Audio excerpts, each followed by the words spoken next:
es cuando invaden las bacterias y producen datos de manifestaciones, ya sea locales o sistémicas, estas van a encontrarse, puede ser desde la, pero vamos a dibujarlos. Tenemos acá los riñones, el sistema pielocalicial, tenemos la vejiga y la uretra. Puede haber infecciones en la uretritis desde allí, ¿no? Es más frecuente la uretritis, la cistitis en mujeres que en varones. Ya a partir, en los varones ya es un poco más frecuente a partir de los 50, 60 años por la hiperplasia benigna de próstata. Y a esto, todo este espectro se conoce como infección de tracto urinario baja o ITU no complicada. Cuando asciende la bacteria, comienza a dar infecciones, a esto se denomina ITU alta o pielonefritis. Conceptos básicos. Entre estas dos, clínicamente, la diferencia entre estas dos, clínicamente va a ser la fiebre. Entonces, ¿cómo diferencio entre ITU baja e ITU alta? La fiebre. Obviamente, en la ITU alta, cuando la vemos, lo vemos al paciente, va a tener puño percusión positiva, ¿verdad? Puño percusión positiva va a tener. Y esto, la pielonefritis, puede complicarse. Dentro de las complicaciones, esta puede generar, puede llevar a una sepsis, puede llevar a shock séptico, y el paciente puede fallecer. ¿Ok? Entonces esto llevar a disfunción multiorgánica. Y esto, nosotros ya, una ITU baja, el paciente puede ser atendido mediante consultorio externo, ¿no? Va a la farmacia, a un consultorio médico, le pide su examen general de orina, su urocultivo y antibiograma, obviamente antes de iniciar el antibiótico, ¿verdad? Y ya, ¿no? Los pacientes con pielonefritis alta que no toleran la vía oral, estos se internan en medicina interna, ¿no? En el pabellón de medicina interna. Los pacientes que tienen datos de respuesta inflamatoria sistémica con hipotensión arterial, estos pasan a unidad de cuidados intensivos. ¿Ok? Entonces, no todos van a pasar, hay factores de riesgo. ¿Ok? Por ejemplo, ¿qué factor de riesgo tendríamos un paciente que pase a shock séptico por una ITU? ¿Qué tendría que tener el paciente? ¿Qué factor de riesgo?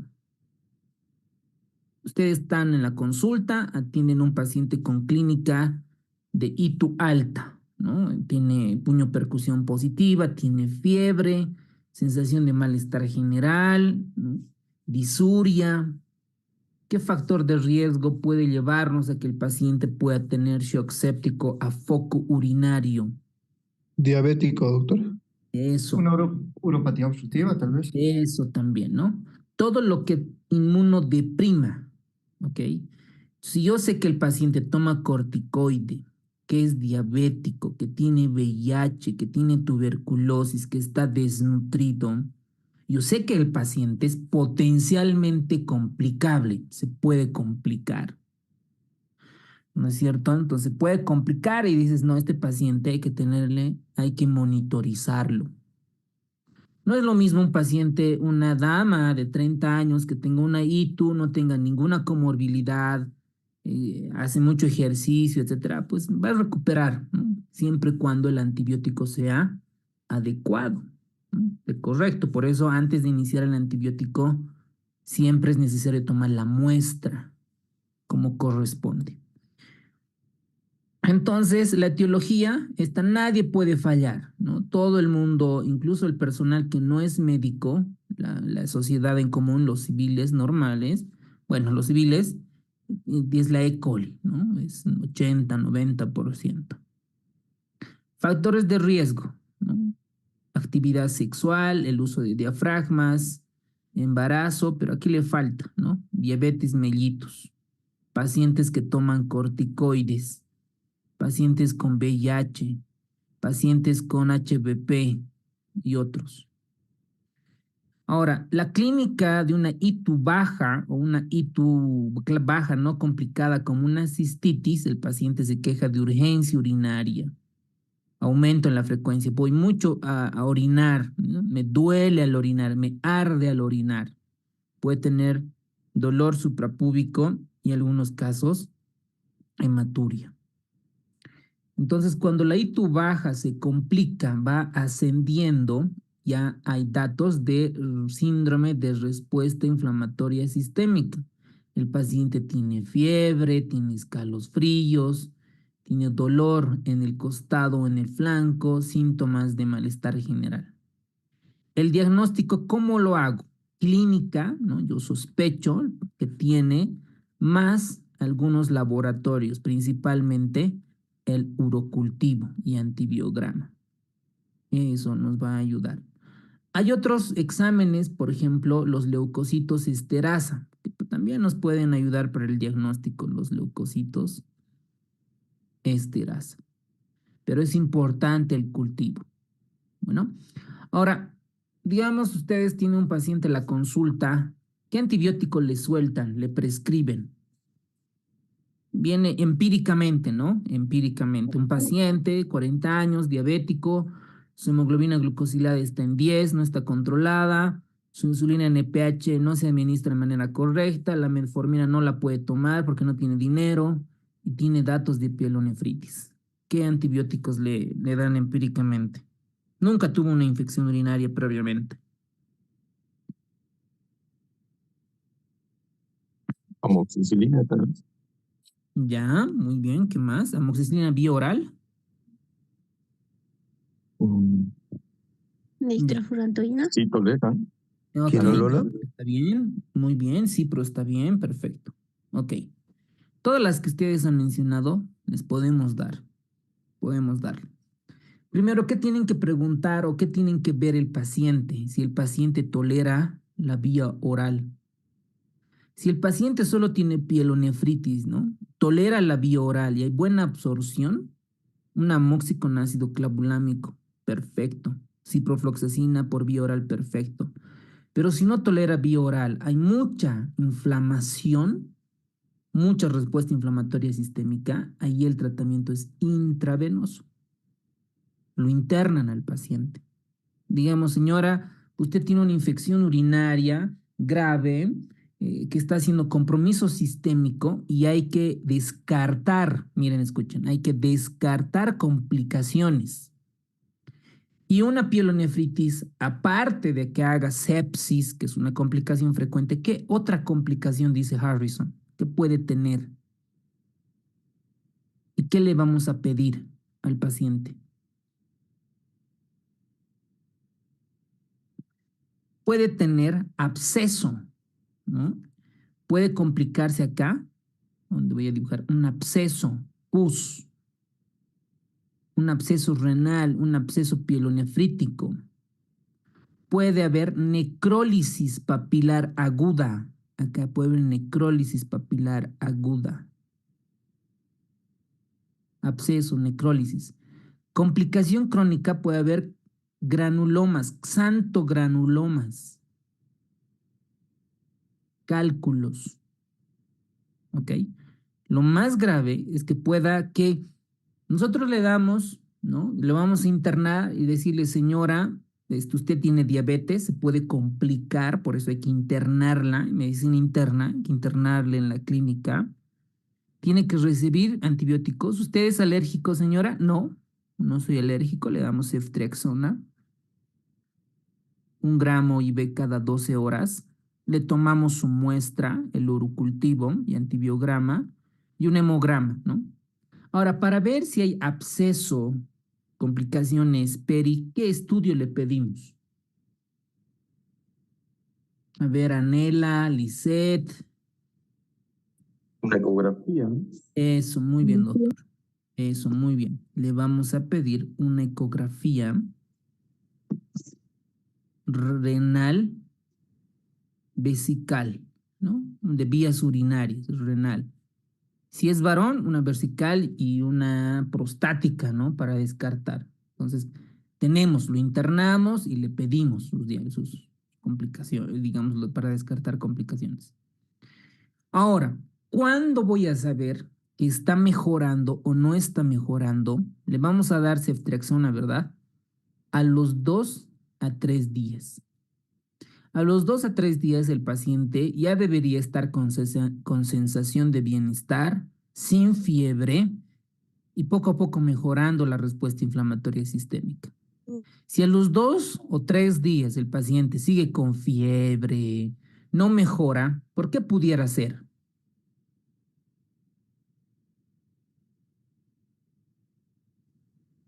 Resistencia al fármaco usado.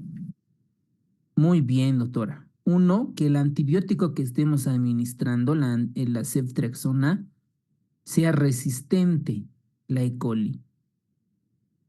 Otra es porque pueda tener absceso. Aquí los antibióticos no penetran adecuadamente. No penetran. Entonces, le hacemos la ecografía y necesitamos del urólogo para que pueda drenar o de un imaginólogo intervencionista para que pueda drenar.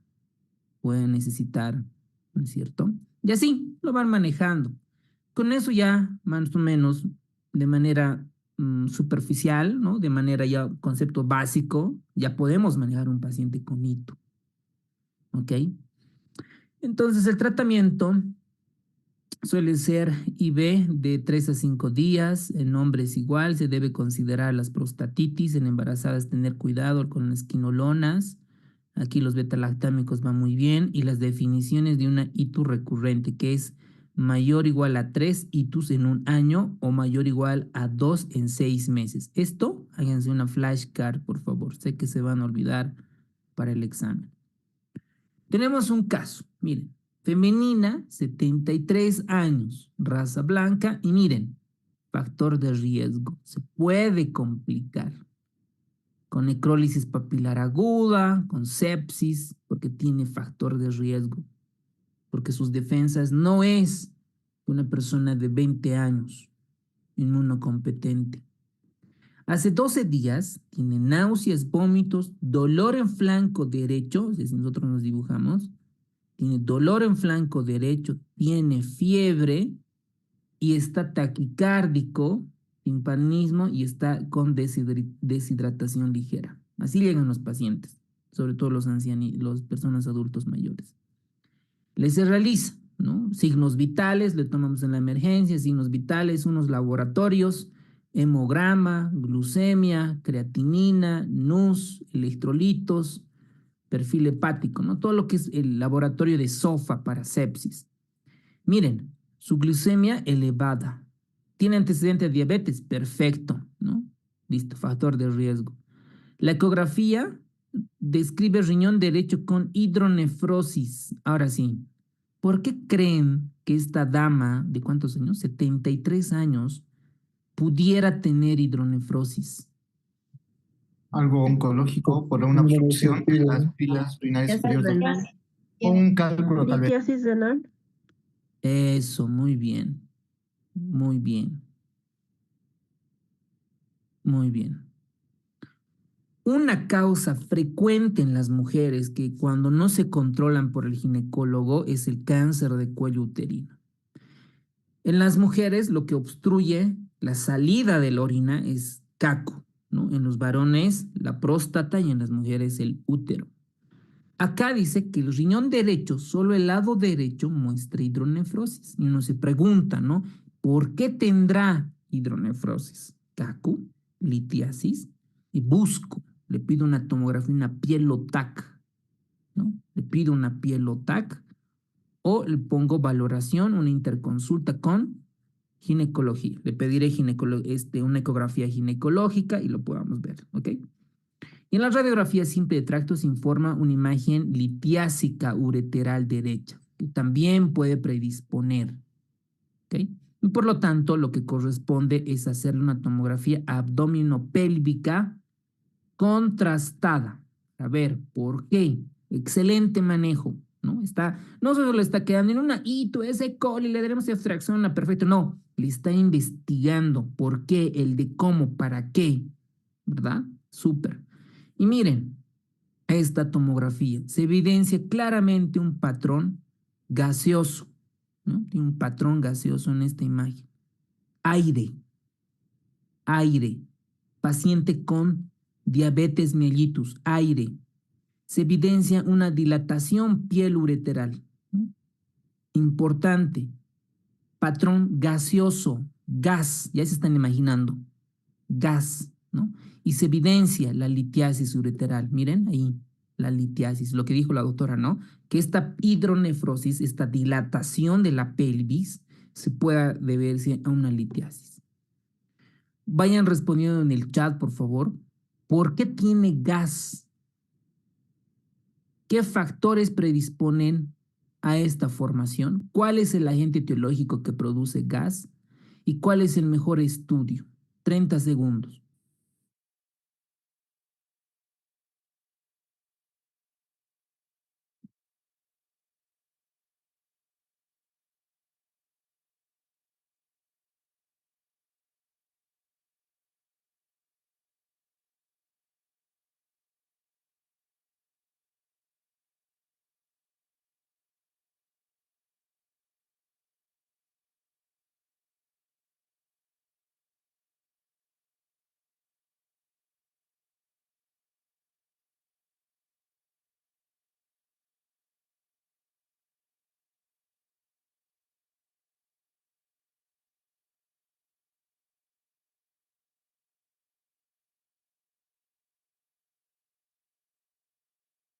Sí.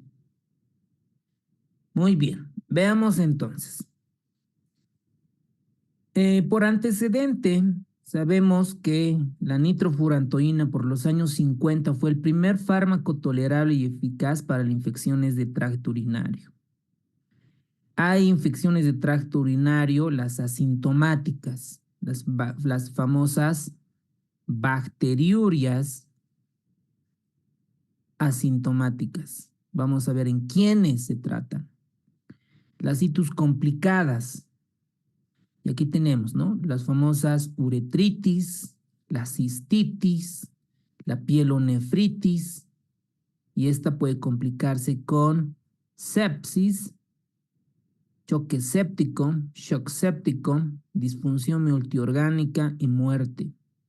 Y alguien dirá, ¿puede fallecer un paciente con infección urinaria? Por supuesto, puede fallecer. Obviamente la mortalidad es baja, la letalidad, pero pueden fallecer los pacientes. ¿Qué tenemos que saber? En el periodo neonatal, en varones principalmente, es por anomalías congénitas, un factor de riesgo.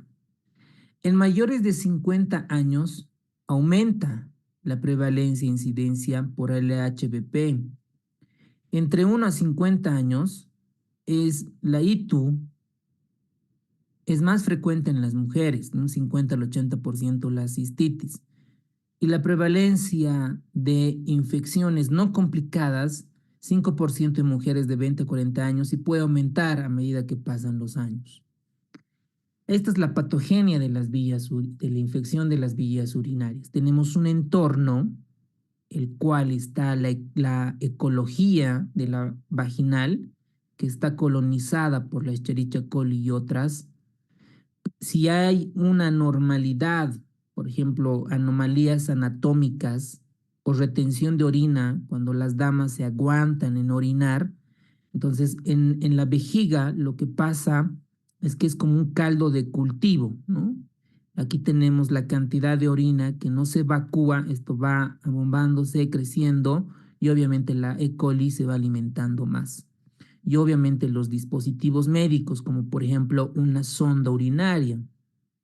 Por ejemplo, en los varones, cuando tienen HBP, cuando ya no pueden expulsar la orina, porque obstruye aquí el HBP, les ponen o se introduce una sonda urinaria. Y a veces cuando tienen HBP es bien difícil. Bueno, yo me acuerdo cuando en internet uno de mis compañeros ha perforado la uretra, porque no era difícil poner la sonda. Tal vez a alguno de ustedes igual les ha pasado. Luego el hospedador, ¿no? El hospedador es el paciente, ¿no? ¿Qué tan inmunocompetente es? Si tiene antecedentes genéticos, factores conductuales, ¿no? Sobre todo aquí, sobre todo está relacionado con la inmunidad, principalmente. Luego el tipo de microorganismo. No es lo mismo que una E. coli sensible que otra E. coli que es multidrogo resistente. Ustedes han debido ver muchos casos, les apuesto, que han tenido muchas citus recurrentes y les han dado cipro, cefixime, ceftriaxona, hasta cual han quemado todos los antibióticos y lo único que le queda es dar colistina. Y la colistina, ustedes saben, que es nefrotóxica. El paciente puede terminar en hemodiálisis. Entonces, la fisiopatología, ¿de qué depende? Del entorno, anatomía, del hospedador y del microorganismo. ¿Okay? Ahora, ¿qué factores de riesgo?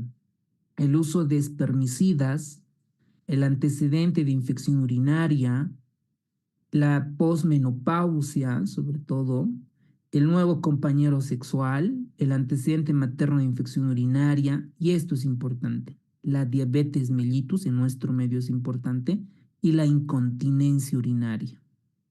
Ustedes cuando ven una mujer que tiene infección de tracto urinario recurrente, ok, ¿cuál considera una ITU recurrente? Pueden activar su micrófono. Más de 3 episodios. 13 por meses. año. 3 episodios en un año. Más de tres episodios al año. en un año. O 2 episodios en Dos 6 meses. en Más de 6 2 meses. episodios al año por la misma bacteria.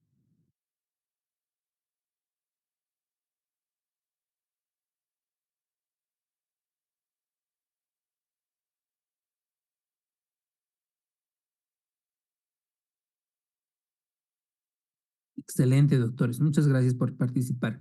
Mayor o igual a 3 itus en un año. Ya dices, señora, ¿usted cuántas veces tuvo en el último año infección? No, doctor, no me acuerdo. Y en los últimos 6 meses, así, 3 veces ya he ido con el médico por el mismo problema.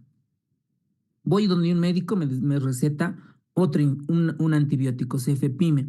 Voy con el otro médico, me dice nitrofurantoína y otro, pero nadie investiga el por qué. ¿Cuál es el factor de riesgo? ¿Por qué el paciente está teniendo infecciones recurrentes? Y ustedes ahí entran, porque son ustedes unos cracks, porque han estudiado, están repasando. Entonces uno dice, señor, ¿usted tiene diabetes? Ah, ok, hay que controlar la diabetes. ¿Usted tiene incontinencia urinaria tal vez? Ok, hay que mandarla con el ginecólogo. Ah, el ginecólogo dice, sí, evidentemente señora, usted tiene incontinencia urinaria. Por más que le dé diferente tipo de antibióticos, nitro, cipro, ceftriaxona, cefepime, colistina, si no resuelvo la parte anatómica, porque recuerdan, en la fisiopatología está el entorno, la parte anatómica. Entonces, necesito resolver el por qué tiene itus recurrentes. Y esto se ha demostrado de un 20 al 30 en mujeres itus recurrentes. Y un trabajo de investigación bonito que estamos realizando, así con uno de los cursantes, tal vez está aquí la investigadora, la Jocelyn, está investigando ella en su centro, en los hospitales de segundo nivel, en 3 hospitales, sus criterios de inclusión son todos los pacientes con itus recurrentes. Es su criterio de inclusión. Y sobre todo son mujeres más de 18 años y no hay punto de corte, ¿no? Hasta los 75 años. Entonces ella ha encontrado que la causa y que el factor de riesgo importante para las itus recurrentes principalmente son las mujeres que tuvieron partos más de 4, y eso le predispone a la incontinencia. Y de estas personas, de estas mujeres que tuvo partos más de 4, no todos hacen incontinencia, pero de esto es un buen porcentaje. Todavía se está recopilando la base de datos, va a ser una bonita publicación y sobre todo el cultivo antibiograma, porque la mayoría de estas señoras han ido mínimo a 4 médicos y más de 10 farmacias. Han probado de todos los antibióticos y su E. coli es multidrogo resistente en 95% de los casos en nuestra última base de datos. Entonces ustedes imagínense la importancia, ¿no?, de buscar el por qué el paciente tiene itus recurrentes. Entonces, es un bonito trabajo de investigación. Ustedes van a estar al año de R1 o ahora si quieren hacerlo. Un mes, 2 meses recolectan la base de datos y si necesitan ayuda en la parte estadística con SPSS o sobre todo el Statas, el que manejo, sacamos todas las variables. Lo más fácil es la parte de estadística. Lo más difícil y moroso es la recolección de base de datos, pero entre 3, 4 personas se puede hacer. Eso les va a ayudar mucho, mucho cuando postulen afuera. Cuando ya estén en la especialidad, quieran hacer la sub o la alta especialidad o cualquier posgrado afuera, lo primero que les van a preguntar es ¿cuántas publicaciones tienes? Al año deberíamos de hacer unas 3 a 5 publicaciones. Originales, 2 yo creo. ¿Por qué? Digamos, yo tengo mi equipo de estudio, ¿no? Somos 4. Uno hace ITU, otro hace neumonía, otro hace meningitis, ¿ok? Otro así. Y digamos, mi persona, voy a poner de coautores a mis otros 3 compañeros o 4. Y de mi compañero voy a entrar como coautor. Así se va haciendo sinergismo para comenzar a publicar, ¿ok? Yo sé que para el examen de la RESI no vale tanto, ¿no? En cuanto a publicación, porque básicamente es el examen es el que decide.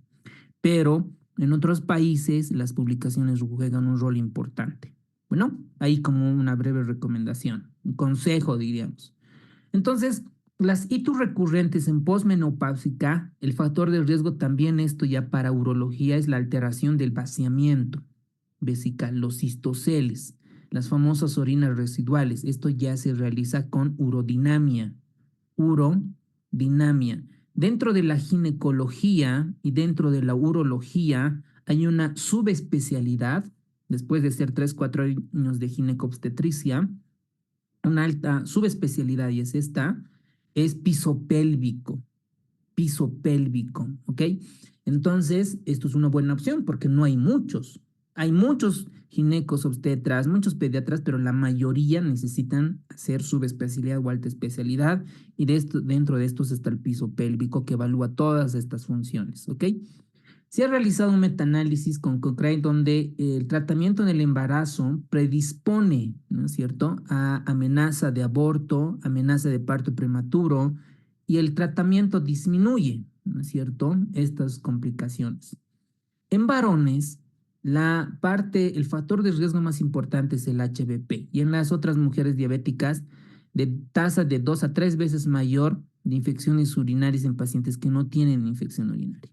La etiología, no es que se memoricen todas, ¿no ven? Aquí la más frecuente es E. coli, esa no la pueden fallar. Probablemente las ITU complicadas sigue siendo la E. coli, ¿ok? Ahora, puede ser que por el mecanismo hematológico, por ejemplo, una endocarditis puede complicarse con una ITU, entonces ustedes ahí dirán Staphylococcus aureus, ¿no? Dependiendo qué corte y casos, qué estudios, casos y controles puedan leer.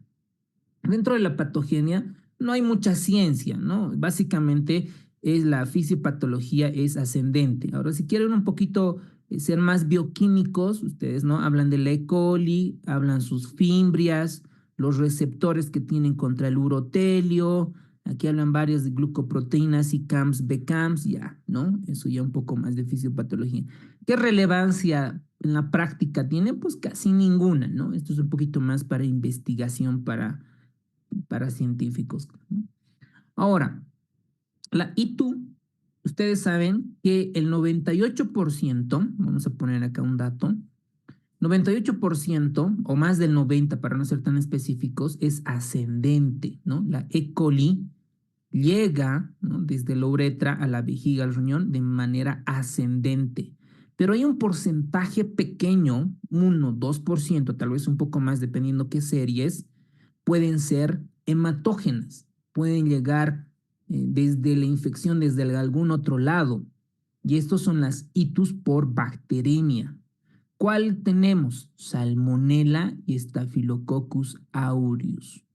Estas pueden ocasionar incluso abscesos y pielonefritis.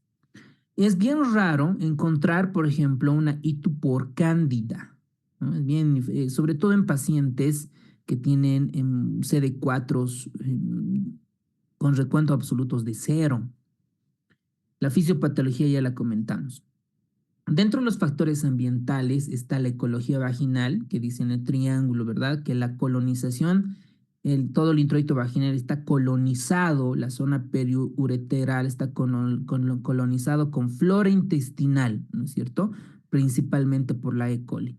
Y el coito hace que exista mayor colonización, ¿no es cierto? Y esto predispone a la formación. Lo mismo con los espermicidas, ¿no? Estos pueden alterar la flora vaginal y predisponer a las infecciones de tracto urinario. Lo mismo pasa con las anomalías anatómicas, principalmente esto pasa en los neonatos, ¿no es cierto? Cuando tiene alguna anormalidad predispone a la citus. El reflujo vesicureteral, la vejiga neurogénica, las inhibiciones del peristaltismo, ¿no? Y ustedes recuerden que la distancia entre la uretra al ano, sobre todo en damas, es de 4 centímetros más o menos, y esto predispone la itus en este tipo de pacientes.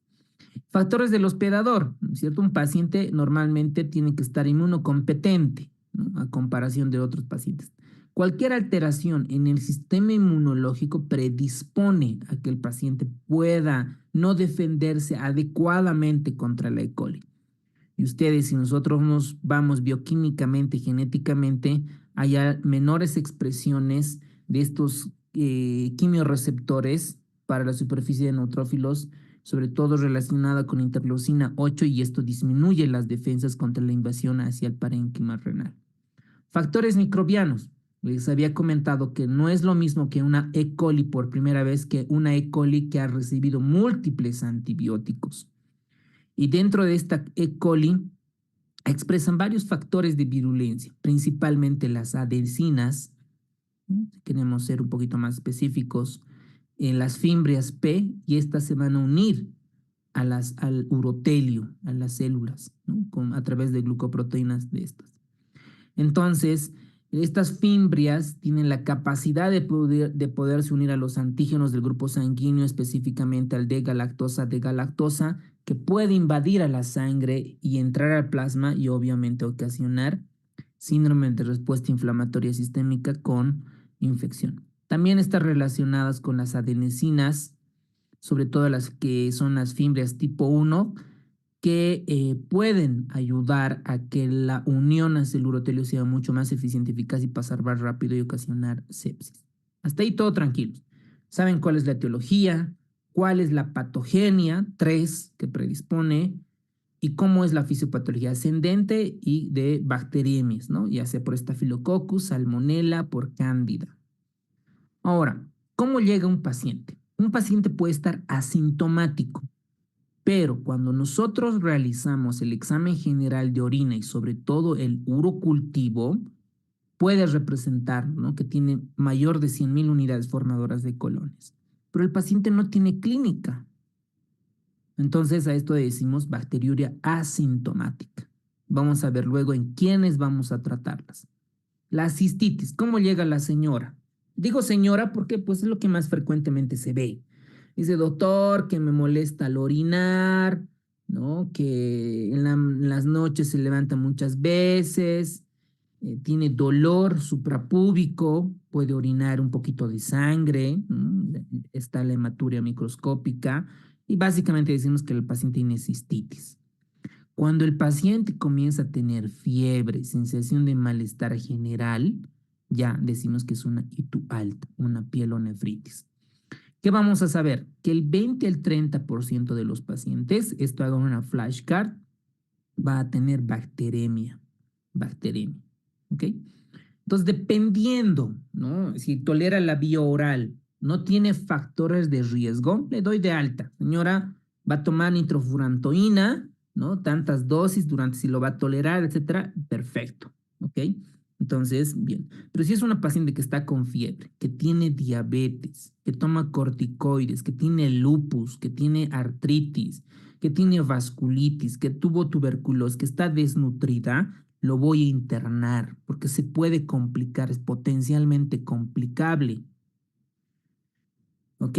Entonces le doy, ¿no? Y ahora, ¿con qué se puede complicar? Con la necrólisis papilar aguda.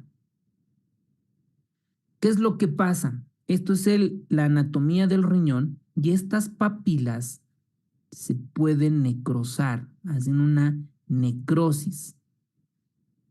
¿En quiénes se da frecuentemente? En pacientes con diabetes y en pacientes con uropatía obstructiva. Entonces, ustedes ven aquí una imagen donde se pueden mostrar dichas lesiones y el primer signo es que aumenta en el laboratorio la creatinina. ¿Ok? Entonces, primera complicación, necrólisis papilar aguda. ¿Cómo voy a sospechar en un paciente que no mejora? ¿No? Dice, el internito te dice, doctor, este paciente ya está con 2 días, continúa con fiebre, tiene puño percusión positiva, listo, le haremos una pielotac. Lo mismo en la pielonefritis enfisematosa. Entonces, el paciente del caso clínico tenía gas, ¿verdad? ¿De qué patología estamos sospechando, como ustedes escribieron, de una pielonefritis enfisematosa?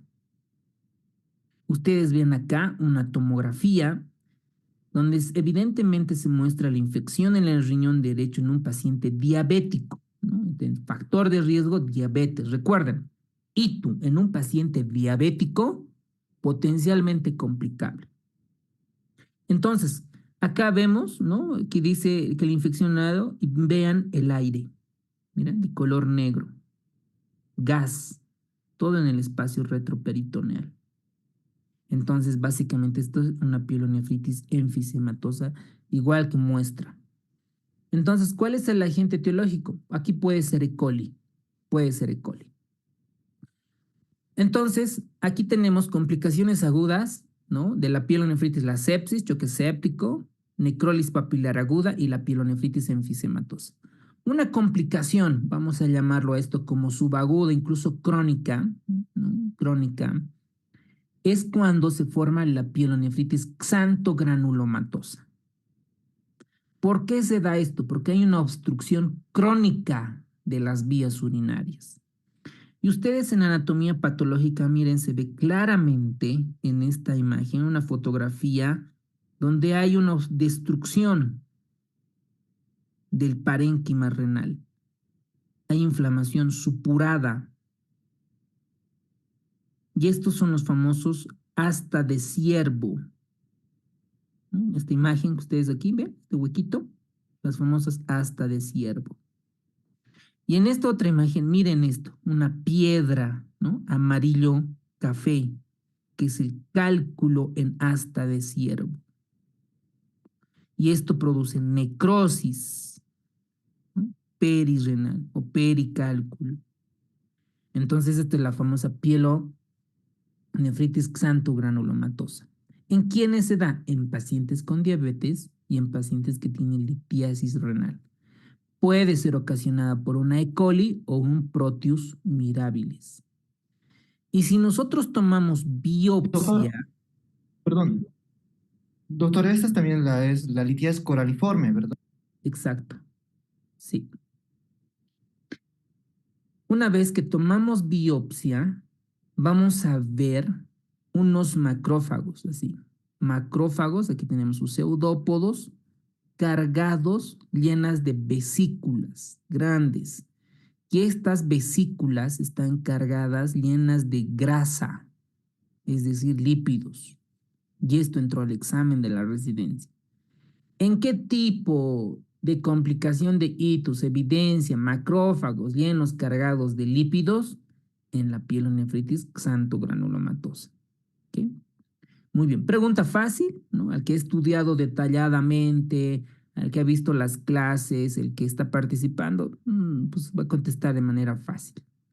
Aquí tenemos la misma tomografía donde se evidencian restos de gases. Y tú baja en las prostatitis agudas, ¿no? Las prostatitis agudas pueden ser de causa infecciosa o no infecciosa.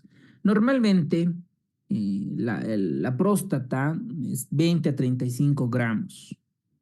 Un paciente, un varón que se queja de prostatitis, tiene disuria, polaquiuria, dolor en la zona de la próstata, fiebre, escalofríos, y pues se trata de una prostatitis, ¿no? La diferencia de una mujer, en el varón, el tratamiento es mucho más prolongado, ¿no? ¿no? Porque el antibiótico, la cipro, por ejemplo, tarda en penetrar la próstata y necesita un poco más días en cuanto al diagnóstico, al tratamiento. La anamnesis es importante, ¿no? Decir desde cuándo le duele, si tiene secreción vaginal, cuáles son los diagnósticos diferenciales, puede ser una infección de transmisión sexual, puede ser patologías ginecológicas, patologías urológicas. ¿Cómo vamos a diagnosticar? Principalmente en nuestro medio, el urocultivo, doctores. Es clave antes de iniciar antibióticos para que esté de manera correcta.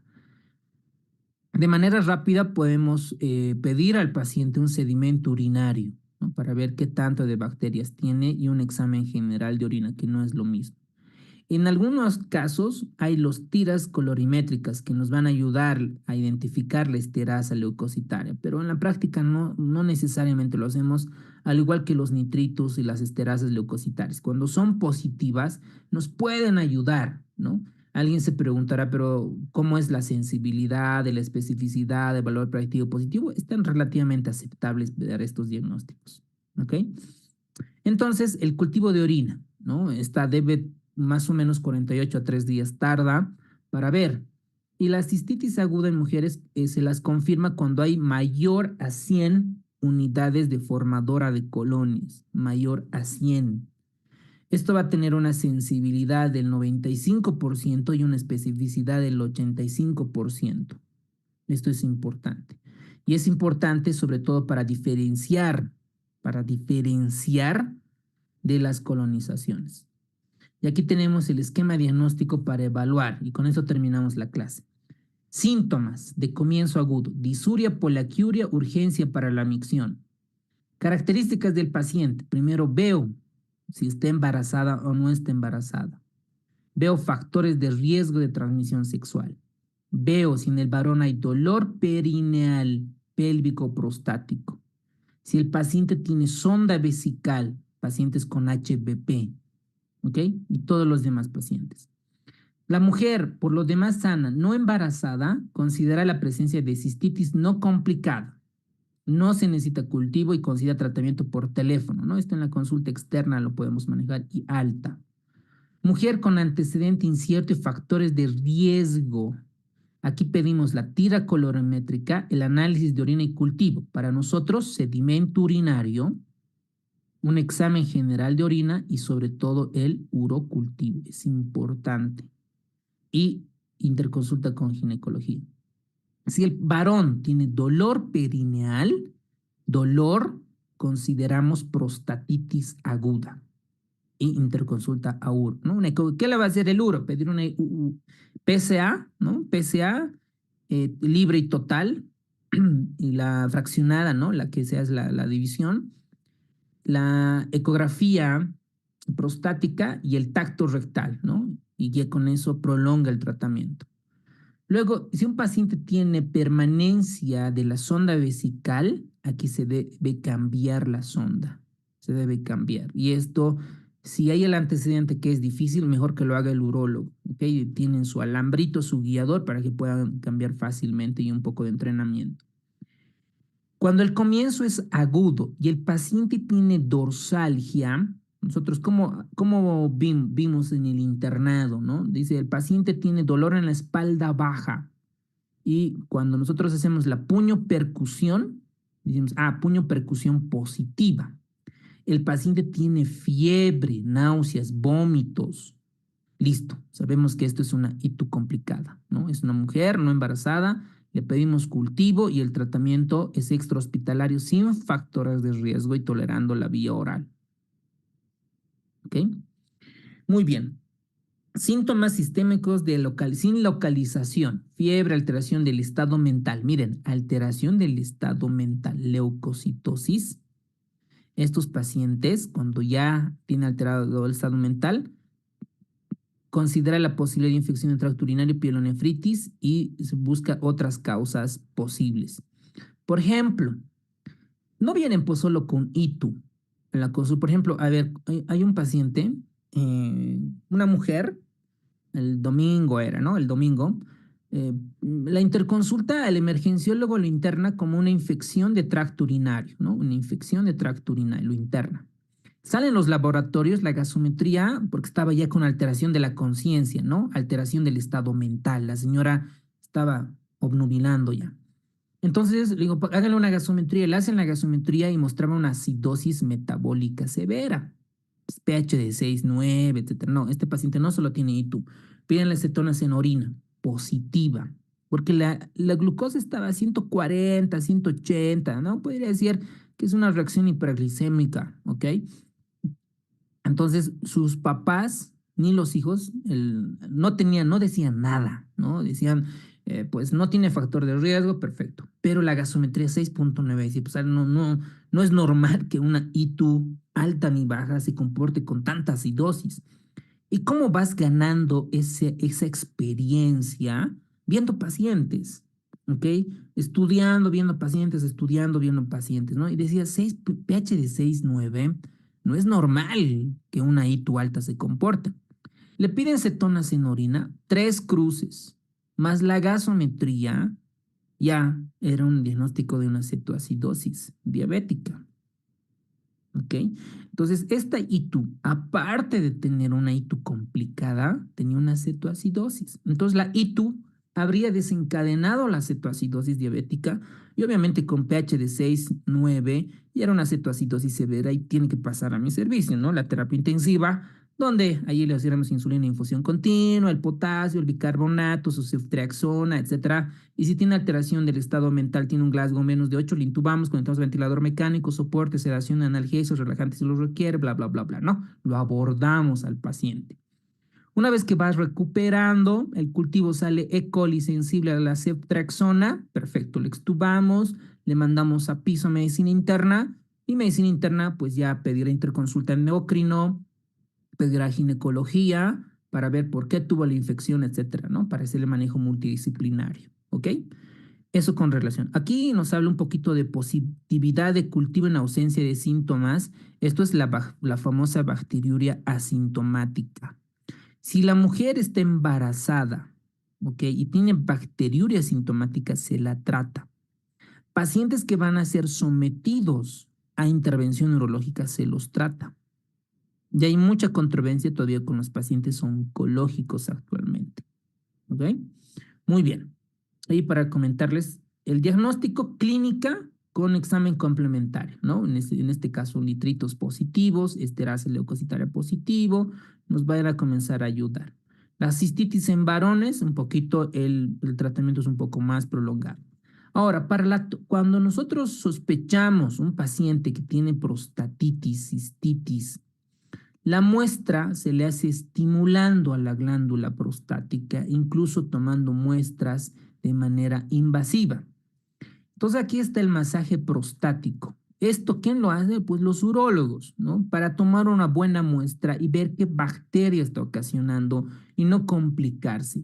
Aquí en esta se van a buscar más de 10 glóbulos blancos por campo y bacterias positivas, y el paciente tiene fiebre, etcétera, ¿no? Entonces se trata de una prostatitis. La bacteriuria asintomática, el urocultivo, es mayor a 100,000 unidades formadoras de colonia o por sonda vesical de 100 unidades formadoras de colonia sin clínica. ¿En quién se trata, señores, la bacteriuria asintomática? Pueden activar su micrófono. Embarazadas. Eso, mujeres embarazadas. ¿Quién es más? Inmunodeprimidos. En diabéticos. Muy bien, ¿no? En pacientes que son sometidos a procedimientos urológicos. Muy bien. Tratamiento. Ya, el tratamiento depende, ¿no? Ustedes ven ITUS, van a comenzar con nitrofurantoína, ¿vale? De liberación prolongada, nitro. Van a comenzar antes de iniciarle, le vas a tomar o le van a decir, señora, señor, tiene que hacerse un urocultivo antibiograma. Y tienen que preguntarle si tiene diabetes, si toma corticoides, ¿no? Si tiene alguna inmunodeficiencia, ya sea primaria, por ejemplo, puede tener una gamapatía, una hipogama-globulinemia de Botrom, VIH, ¿okay? Le preguntan, no, doctor, no tengo nada, perfecto. Tolera la bioral, su nitro, ¿ok? Hay muchos pacientes, no se van a hacer, pues, ¿no? En la parte práctica dicen, no, ¿para qué urocultivo? Pero tú ya has cumplido, tú ya le has dado su tratamiento, ¿ok? Y le dices, ¿no? Señora, señor, si no mejora es porque no ha hecho el cultivo, porque no sabemos, estamos yendo a ciegas. ¿Ok? Cuando hacemos el cultivo ya vamos a saber a qué medicamentos es sensible. Y así la nitrofuratoína, pues podemos guardarnos o puede no generar tantos efectos adversos. ¿Ok? Ahora, si es un paciente diabético, tiene fiebre, alteración del estado mental, lo internan. ¿Ok? Estás en la clínica, en el hospital, lo internas para medicina interna. ¿Ok? O tú lo ves. Inicias tu ceftriaxona y le vas buscando otros diagnósticos diferenciales. ¿Por qué no está mejorando una ecografía renal? ¿No? Le pides hemoglobina glucosilada, VIH, ¿no? Carga viral, CD4, el conteo de CD4, ya tú lo vas abordando al paciente. Y a los 2 días, 3 días, ya tienen que mejorar. ¿Cómo te vas a dar cuenta? Con la fiebre. Vas a las 48 horas, ves la hojita de enfermería, ya no tiene fiebre, ¡boom! Éxito, ¿no? Vía oral, tercer día, 4 días, tratamiento por vía oral, alta, ¿ok? Pero si el paciente continúa con fiebre más de 2 días, comienzas a hacer diagnósticos diferenciales. ¿Por qué no estará mejorando? ¿Qué exámenes le vamos a pedir, etcétera? ¿Ok? Entonces, nitrofurantoína, trimethoprim, sulfamethoxazol, excelentes medicamentos. Algunos dan preferentemente ciprofloxacina. Esto depende de la epidemiología del lugar, ¿no? Eso es importante. Epidemiología del lugar, si todavía la E. coli es sensible. Porque muchos de estos pacientes pues ya han ido a la farmacia, a otros médicos, ya fueron, ¿no? 10, 20, pues ya fueron, ¿ok? Entonces, ¿cómo nos vamos a guiar? ¿Qué tipo de medicamento les vamos a dar? Doña Betla. ¿Cómo está? Entonces ahí le damos los antibióticos. Perfecto. Muy bien, la pielonefritis, aquí nosotros lo ideal es ceftriaxona o ciprofloxacina IV cada 12 horas. Y eso depende del escenario clínico. ¿Ok? Entonces, con uno. Antes, por ejemplo, cuando yo era internito, a mi profesora, en este caso del centro, le gustaba dar aminoglucósidos. No sé por qué, gentamicina intramuscular, amicacina, o sea, nada que ver, ¿ok? Aquí nitrofurantoína, trimethoprim, sulfamethoxazol y el cultivo, ¿no es cierto? Es importante eso. ¿Qué más? En las citus embarazadas, amoxi, ¿no? Amoxi es suficiente para ellas, a no ser que el urocultivo, eso también va a ayudar a guiar. En en varones, el tratamiento es un poquito más prolongado, ¿no? Un poquito de 7 a 14 días. En mujeres puede ser de 5 a 7 días, incluso hay muchos artículos, muchas investigaciones que con 4, 3 días es suficiente. Pero en varones un poquito por la próstata, ¿no? Porque tienen que penetrar mayor los antibióticos. Y las citus complicadas siempre ver, ¿no es cierto? Si es una pielonefritis enfisematosa, por ejemplo, una xantogranulomatosa, ya necesita interconsulta del urólogo. El urólogo va a decir, esto es un cálculo, entonces ya con intervención va a tener que comenzarlo a destruir el cálculo, ¿no? Esto ya con el urólogo, cuando tengamos la clase, ahí nos va a mostrar sus videos cómo él trata la pielonefritis xantogranulomatosa. ¿Ok? El libro de Harrison nos dan aquí algunas dosis, nitrofurantoína 100 miligramos vía oral cada 12 horas. Miren la eficacia clínica, 85-95%. La eficacia bacteriana, 82-92%. ¿No? Excelente. ¿De qué se queja tu paciente? Va a decir, doctor, es que tengo náuseas, tengo cefalea, ¿no? Se quejan de eso los pacientes. Trimethoprim, sulfamethoxazol, un comprimido doble potencia, vía oral cada 12 horas por 3 días. Miren, 3 días. Igual, tiene buena eficacia clínica y bacteriana. Fosfomicina, ¿no? Estos medicamentos no los usamos. Las fluorquinolonas, acá la Cipro, por ejemplo, ¿no? 500 cada 12, igual, buena. Pero es importante el cultivo acá. Lo mismo los betalactámicos, ¿no? Una amoxicilina con ácido clavulámico, igual tiene buena respuesta. Siempre preguntar igual las alergias, ¿verdad? Muy bien, eso con relación a esto ya la comentamos. Las infecciones por sonda vesical, estas se las consideran bacteriurias cuando ya son de 1000 a 100.000 unidades formadoras de colonias. El paciente tiene fiebre y sonda colocada. Esto sobre todo en pacientes varones, que se ve frecuente en pacientes con HBP, ¿no? Entonces, algunos pacientes pues no quieren operarse, Porque no tienen dinero, porque les da miedo o porque realmente no les da la gana. Entonces están con sonda, semanas y semanas y se complican. Hacen pielonefritis, entonces hay que cambiar. Entonces, la recomendación para ustedes es que le preguntan, ¿cómo le han cambiado la sonda? Ah, sí, doctor, doctora, fácil, ¿no? Que no tenía problemas, etcétera. Pero yo he visto casos que la enfermera le intentó cambiar la sonda y perforó la uretra, sangre, y eso es mala praxis. Cuando hay el antecedente, dice, doctor, sí, me ha costado, me han lastimado, interconsulta al urólogo para que no se metan en problemas. Puede ser que por ganarte unos pesitos más, te metas en problemas, ¿ok? Eso, consejo de conejo, consejo de, como dicen los, más colmillo, ¿no? Más experiencia. Eso el urólogo es experto, para eso se forma. Muy bien. ¿Qué más? A ver, las profilaxis y nitros recurrentes. Las profilaxis, la mayor parte se realiza con dos medicamentos, nitro y trimethoprim sulfamethoxazol. No hay otras estrategias mejor que estas. ¿Ok? Para el examen, profilaxis para hitos recurrentes, trimethoprim sulfamethoxazol y nitrofurantoína. Algunos estudios dicen que la fluorquinolona también nos puede ayudar, pero en la práctica diaria lo que sí funciona es ver por qué está siendo recurrente. ¿Por qué? Sobre todo las incontinencias, mandarlos al ginecólogo. El pronóstico es bueno, ¿ok? Con eso terminamos. ¿Qué recordamos para la residencia del 2025 para el examen? Patógenos comunes, E. coli. ¿Cuáles son los patógenos por bacteremias que pueden llegar a infectar el riñón? ¿Cuáles son? Salmonella. Muy bien, ¿qué más? Staphylococcus aureus. Proteus. Cándida.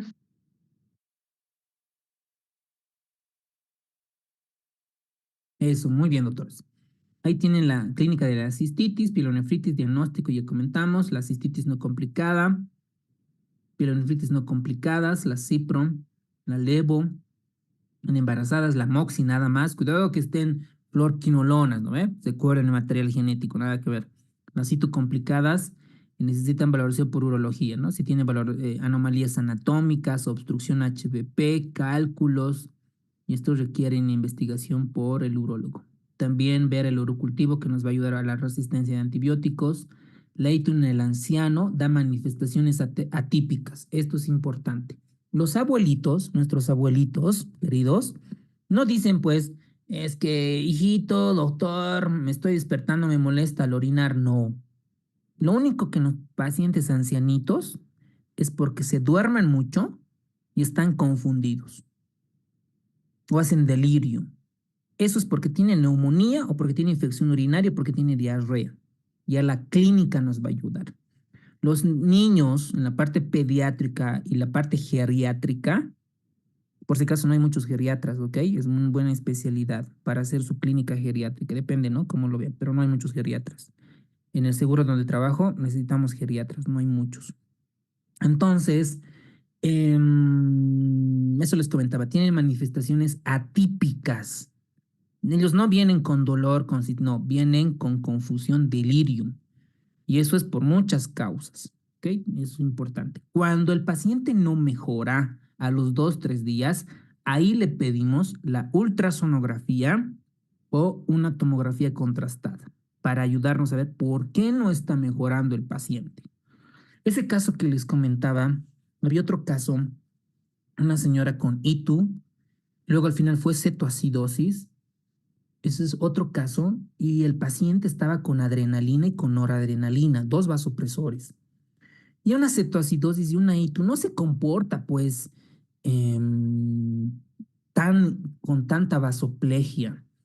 Entonces uno hace la ecografía, saca el gasto cardíaco, tenía un infarto agudo de miocardio. Yo estaba de turno el lunes y el martes había ingresado el paciente. Después de una semana, ni el emergenciólogo, ni los demás colegas intensivistas, ni el neumólogo, ni el endocrinólogo se dieron cuenta de este caso, ¿no? Es un caso de un paciente un infartado que nadie se dio de cuenta. Bueno, son cosas que pasan en los hospitales, los errores. Ustedes igual van a cometer, siempre los cometemos. Y pues lo ideal es no cometerlos, ¿verdad? Y eso es la única manera de dedicarse a los pacientes y estudiando. ¿Ok? Muy bien, doctores, hemos terminado la clase. ¿Alguien tiene alguna